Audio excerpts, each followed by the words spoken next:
안녕하세요. 부동산 경제학 부경TV의 김태준입니다. 오늘의 주제는 부동산 투자에서 꼭 지켜야 될 5가지인데요.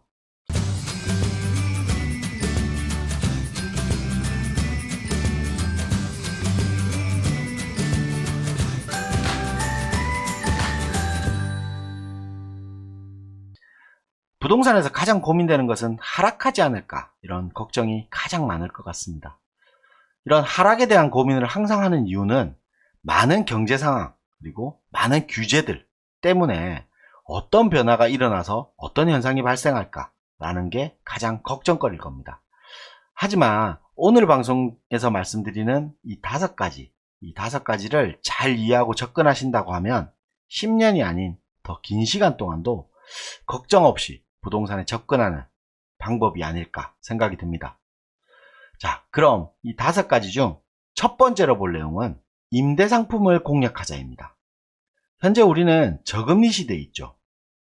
저금리에는 실물자산에 돈이 쏠리는 현상을 보이는데요. 즉, 부동산 가격을 상승시키는 원인이기도 합니다.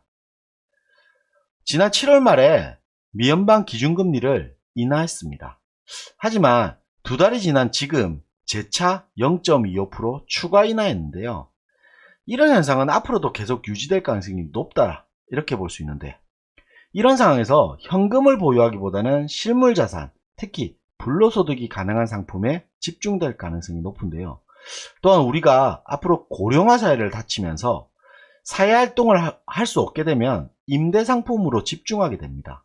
이렇듯 임대상품이 부동산의 또 하나 트렌드로 자리 잡지 않을까, 이렇게 생각이 듭니다. 자, 두 번째로 볼 내용은 도심 역세권 지역을 공략하자인데요.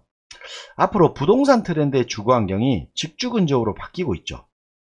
역세권은 직주 근접 트렌드에 맞는 교통의 중심이다, 이렇게 볼 수 있는데, 특히 도심 역세권 지역 같은 경우 수요를 한 군데로 집중하는 역할을 하게 되죠. 부동산에서 가격을 상승시키는 요인은 수요입니다. 즉, 수요가 집중되는 지역은 시장 원리에 연동하지 않고 가격이 움직이는데요. 앞으로도 이런 현상들이 더욱 심화되게 되겠죠. 즉, 부동산은 수요에 의해서 가격이 결정됩니다. 이런 수요들이 집중되는 지역이라고 하면 부동산 가치에서 가장 높은 지역이 아닐까, 이런 생각이 듭니다. 자, 세 번째로 볼 내용은 소형주택을 공략하자입니다.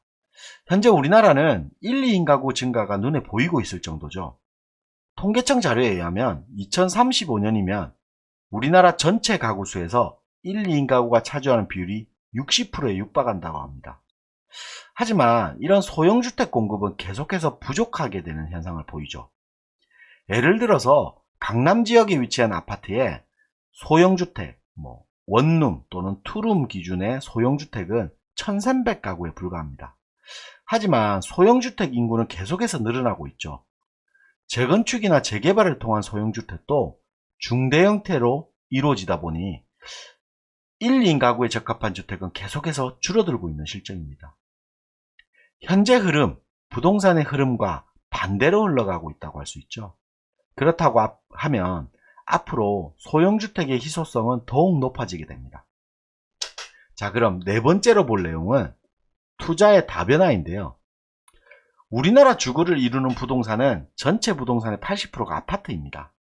그러다 보니 아파트에 집중되어 있는 현상을 보이죠. 하지만 아파트뿐만 아니라 모든 부동산의 원자재는 토지인데요.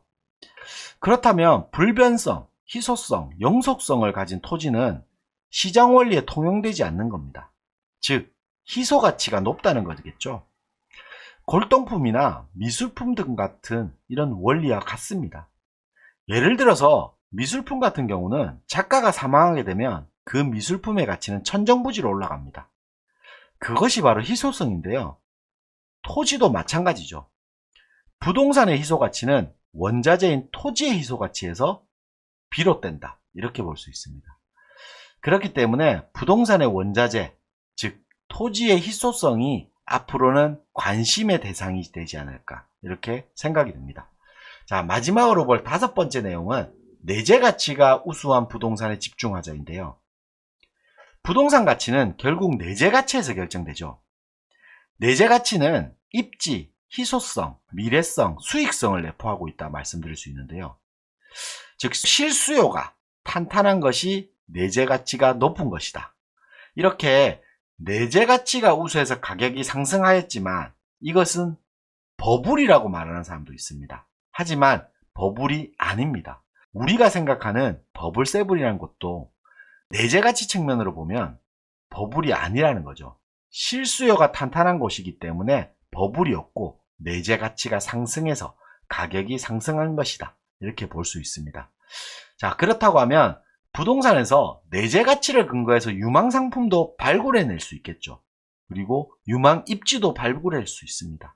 그럼 내재 가치가 유망한 부동산은 무엇인가 이렇게 보면 입지적인 가치, 도심권의 상업지라든지 뉴타운이라든지 용도 변경이 가능한 중공업 지역이라든지 그리고 도심권의 단독주택 부지들, 이 입지 가치가 높다. 이렇게 내재 가치가 높다라고 표현할 수 있고요. 두 번째로 희소 가치가 높은 지역은 한강변 재개발이라든지 한강변의 재건축 그리고 도심 내의 타운하우스 등이 내재 가치가 높다라고 말씀드릴 수 있습니다. 그리고 세 번째로 미래 가치가 높은 지역은 대규모 재건축이나 대규모 재개발 단지 그리고 역세권, 고밀도 개발 지역이라고 할 수 있습니다. 그리고 마지막으로 수익 가치가 높은 지역은 꼬마 빌딩, 그리고 소형 오피스텔, 그리고 소형 아파트 등이 내재 가치가 높다라고 말씀드릴 수 있습니다.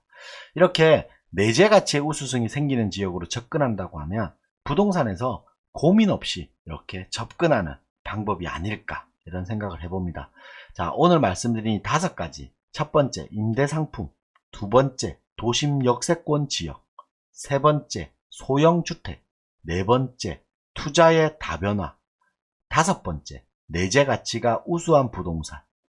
이 5가지를 잘 지켜서 투자를 한다고 하면 10년 후에도 흔들림이 없고 살아남아 있을 부동산 투자 전략이 되지 않을까 이런 생각을 해봅니다.